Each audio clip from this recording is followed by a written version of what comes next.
Почитувани сограѓани, на почетокот на својот мандат, локалната власт на ДПМН и градоначалникот Борче Јовчевски наследија новоизградена градинка. Од ова исто место, како на филмска лента, се редеа партиски владини функционери на ДПМН, вклучително и Христијан Мицковски, кои лицитираа со датуми кога детската градинка ќе биде пуштена во употреба.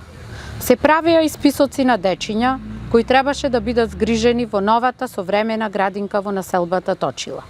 И така цели 4 години, еден датум се менуваше со друг, една лага со друга, поголема од претходната. Дечињата порасна и седнаа во училишните клупи, без да ги почувствуваат возбудата и радоста од деновите поминати во предшколската установа. Неспособната власт на ДПМН им откина дел од безгрижните денови на нашите најмлади сограѓани, а на нивните родители им создаде дополнителни грижи, проблеми и финансиски трошоци.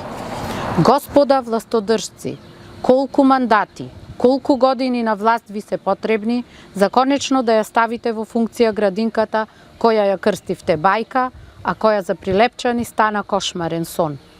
Бидејќи актуелниот градоначалник Борче Јовчевски се наоѓа на излезна врата од градоначалничкиот кабинет, несериозно е од него да се бараат било какви решенија за проблемите на прилепчани.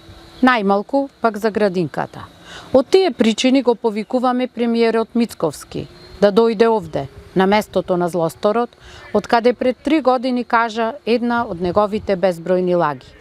Овој пат граѓаните на Прилеп од него очекуваат да ја слушнат вистината, кога и дали воопшто детската градинка бајка ќе биде пуштена во употреба. Ви благодарам.